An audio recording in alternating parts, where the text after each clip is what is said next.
The month of Halloween is here and everything is getting spooky. So in celebration of the holiday, I randomly selected 2 horror games to review. The first is Conscript, a top-down survival horror released in July of 2024 after over 7 years of development by solo dev Jordan Maki at Catchweight Studio. It's an interesting title that offers a gameplay experience more akin to the classic horror titles that it tries to emulate rather than going down the first-person jump scare route. There are some ideas here that have been explored before, but it's always nice to see how a title approaches it in its own way. Without further ado, welcome to Conscript.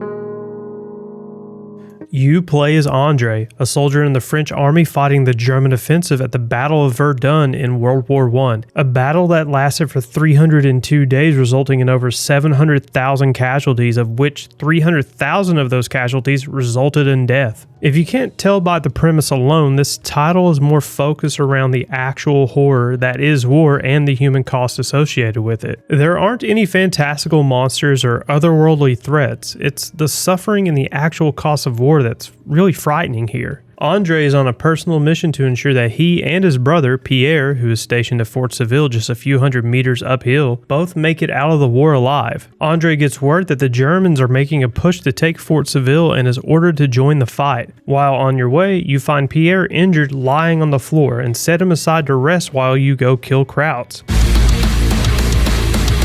After you've fought off the assault, you go to check on Pierre and shit. For a while, I was completely convinced that the title used 3-dimensional models, but I couldn't tell. Sure, the background, foliage, and static objects are more or less pixel art, but I honestly couldn't tell if the NPCs, or hell, even Andre, were 3D models or not. In the opening cutscene, it's pretty obvious a 3D model is used with some kind of filter over it, but for everything else I had to struggle to figure it out. If anything, my rambling should highlight how well executed the art style is, and yes, everything on screen is pixel art, and holy shit am I impressed. Just looking at the movement animations alone, it's almost tempting to say that those are actual models, but no, this is in fact pixel art at its finest. The gruesome and unsettling scenes aren't held back at all, and most things are easily readable without you straining your eyes, which is really hard to do with this kind of limitation, and this is a shining example of how one person can do so much with so little. Most of what you'll hear throughout the game, well, actually the majority of what you'll hear throughout the game, are Andre's footsteps as he runs through the trenches and other areas of the maps.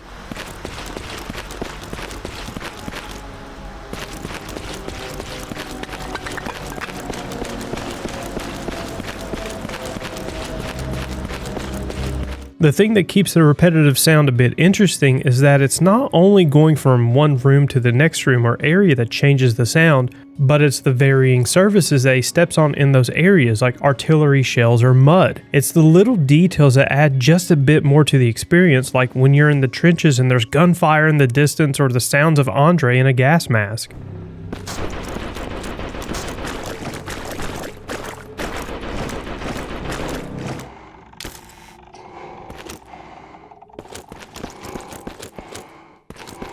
Even in combat, the melee weapons and firearms have this heaviness to them.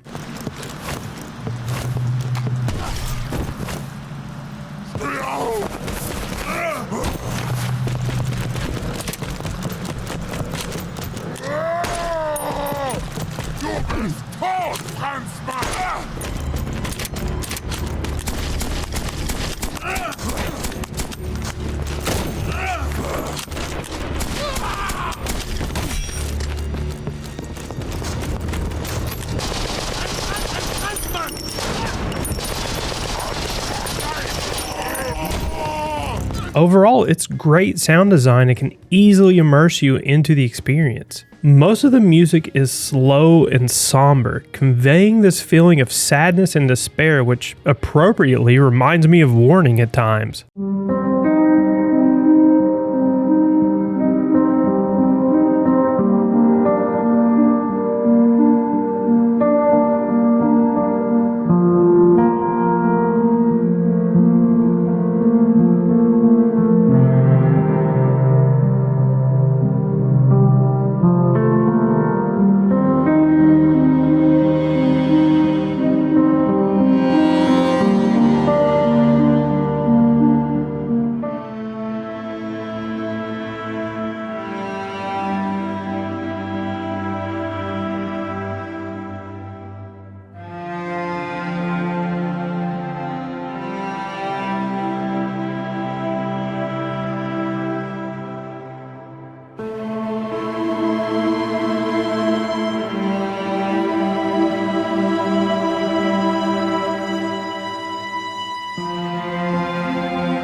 Even the safe rooms have this feeling of impending doom to them, and for good reason. You're in an active war zone and the end is coming, one way or another.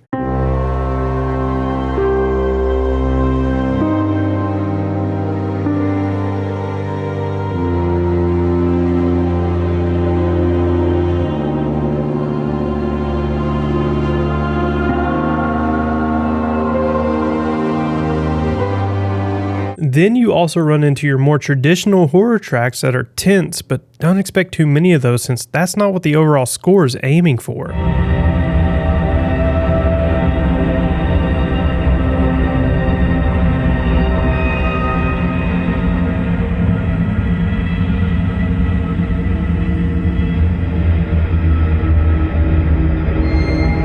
Overall, Sonny Augusti killed it with the musical direction. Most of what you'll be playing in are the trenches dug at Verdun with a few actual fortified structures scattered about. Where most of the character in the trenches could be found are the smaller buildings that the soldiers would utilize during their daily living, like barracks rooms, mess halls, and medical tents.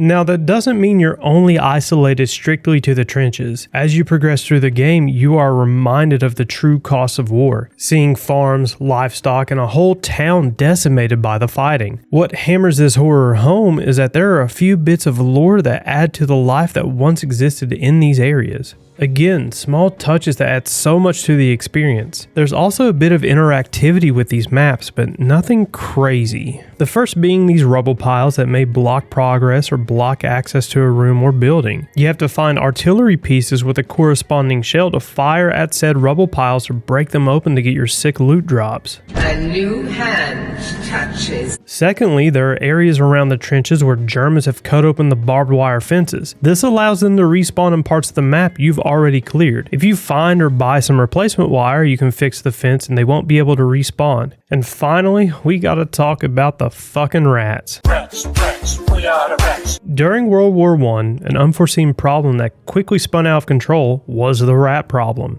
Due to the amount of dead soldiers, dead livestock, readily available food, and really no natural predators in the area of the battlefield, rats flooded the trenches and started eating and breeding as much as they wanted. So much so that the estimated number of rats that lived in the trenches was well over 1 million. These little fuckers would cause literal nightmares and would bite soldiers in their sleep. They were such a nuisance that there were monetary rewards for hunting them down. That should illustrate how big of a problem they were. And in game, they are just as bad. As you play the game, you'll come across rat holes that you can destroy with a grenade or choose not to and save the grenade for a fight. After killing an enemy, you can leave them where they lie and go about your business. Eventually, the rats will come out and start feasting on their corpse, and once they see you, they'll begin to chase and bite you instead. If you want to save your grenades and get tired of rat bashing, you can burn the bodies at the cost of fuel. The rat mechanic alone can play a huge part in how you approach the game for the first time. Again, I have to emphasize that these smaller details really bring the setting to life. Conscript uses a save system similar to that of Resident Evil, meaning you can only save at save stations and safe rooms using ink ribbons, which are limited. Now, you do have the option of allowing checkpoints through your playthrough so you don't lose progress when you inevitably die.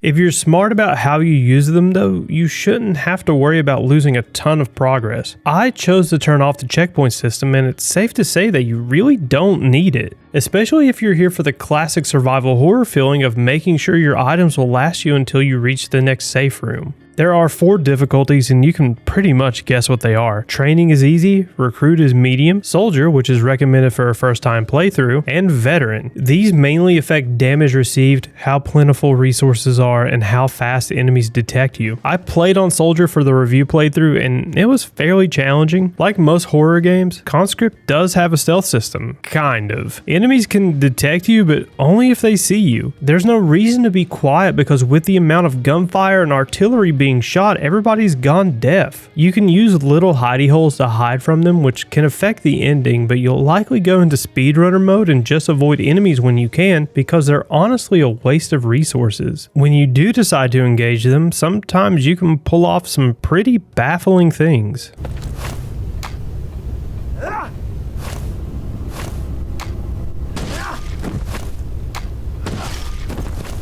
The game encourages melee from the beginning, but later on it becomes an efficient way to discreetly take out enemies in one hit, which is nice for a quick and easy kill so you can save on some ammo. The only thing that you have to worry about is your melee weapon breaking. If that happens, you have a small array of firearms you can use, but these come with their own challenges. Most of these weapons are semi-automatic, meaning you can never hold down the trigger and spray and pray. Most weapons require you to cycle the chamber after every round. Thankfully, you do have a lot of inventory space to store all that ammo. Fuck. I've been staring at the script for about an hour now, trying to figure out how to word this to the best of my ability, and I think I have to preface it with this. Whenever I review a title, I immediately look at what it's trying to emulate. How is this FPS different or more entertaining than that FPS? What does this arcade racer do differently or better than that arcade racer? Those are the questions I ask with every single review, and this is where it gets messy. With everything good the game has in it and everything it does right, if it wants to perfectly emulate titles that inspire it,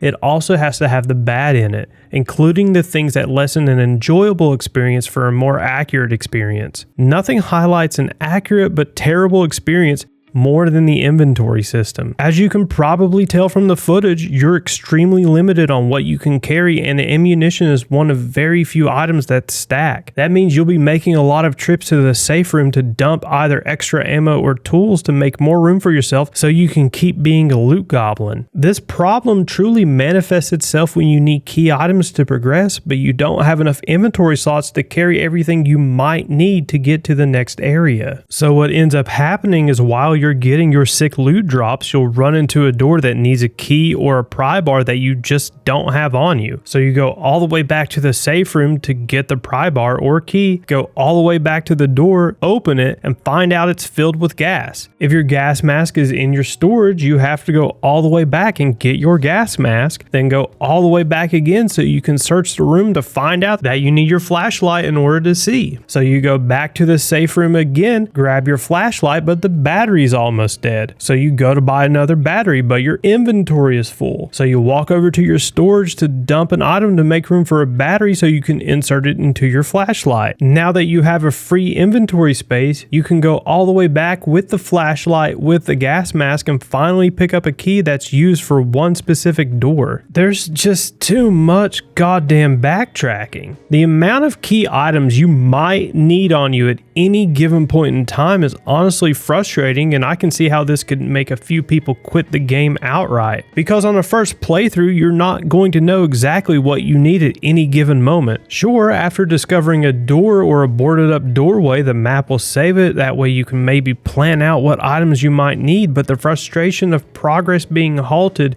because you don't have your crowbar on you really starts to set in. As the game goes on, you get backpack upgrades, but at the same time, you have key items you need to progress taking up most of those slots, and it feels like you're just min-maxing everything. It is satisfying dumping 3 keys into a door all at once, thus giving you 3 more inventory spaces to work with, but sometimes the juice just isn't worth the squeeze. One really neat mechanic that I do appreciate is depending on how you play the game. Andre's shell shock level can go up depending on your actions in the game. Kill an enemy and it goes up a bit. It's pretty simple until you start to really dive into it. Killing an enemy at a distance doesn't affect you as much as beating a man over the head with a shovel. But what if the bullet didn't kill them and only wounded them? Do you finish them off or leave them to suffer? What if you do kill them and search through their possessions and find a family photo or a photo of a friend waiting on them at home? This is where the true horror lies. The developer put enough thought into humanizing these simple NPCs that you can almost sympathize with them. Yes, they are enemies, and yes, they are trying to kill you, but they have mental breakdowns of their own and will mourn their dead. Between either witnessing or participating in the hell that is war, Andre's aim becomes unsteady and you'll end up wasting a ton of ammo whiffing shots. You can drink alcohol to alleviate these effects, but let's be real, you don't have the inventory space for it. The title title does feature a New Game Plus mode, which is great since that's what made classic horror titles special. Along with New Game Plus, the game does have 4 different endings depending on very select few actions during the campaign, 3 of which just have a slight difference here and there, which meh.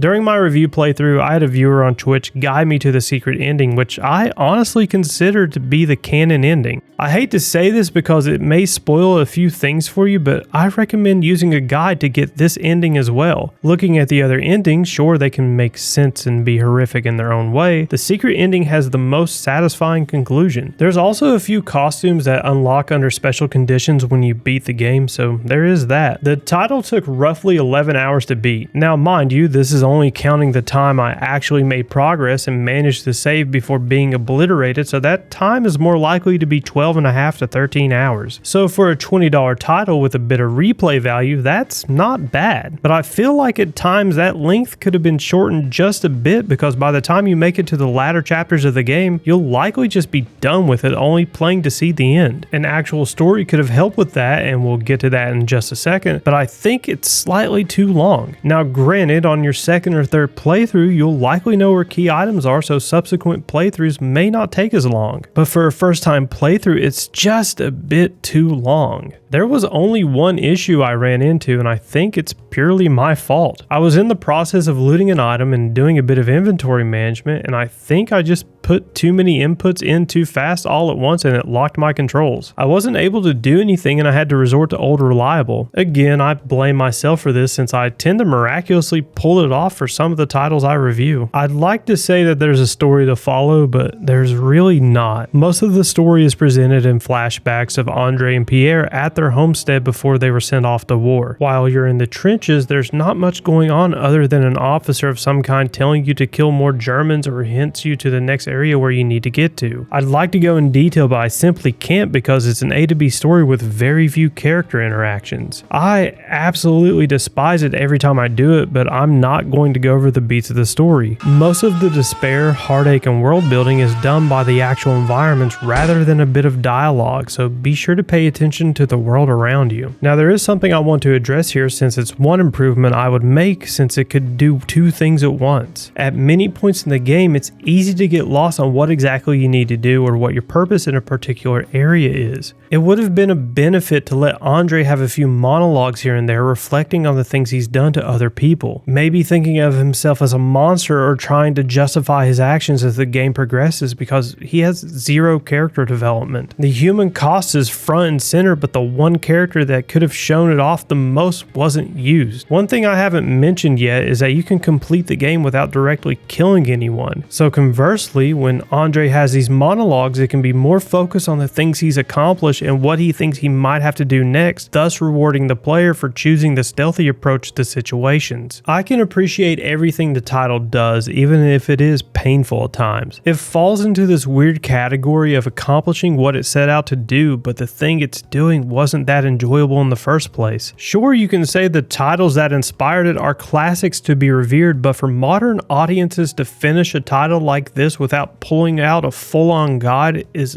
an unrealistic expectation. This is one of those weird titles that does damn near everything right, but I can't recommend it. I have friends that'll play every military sim or title that involves war in some way, but won't enjoy this because it's a survival horror. I have friends who enjoy horror titles but would rather run from monsters instead of searching through abandoned homes. Hell, my wife loves the Resident Evil franchise, but there aren't any characters for her to get invested in. The audience that will enjoy this is simply too niche. Conscript is a fantastic title that nails down its atmosphere and setting with a sometimes frustrating but competent game loop. Unfortunately, I can't recommend this title to everyone. I can only recommend it to people if they know what to expect. I applaud the horror it presents because not that many titles explore the human cost of war, but once you've gotten the gist of its message with no story to keep you interested, you go from actively playing the game to just going through the motions.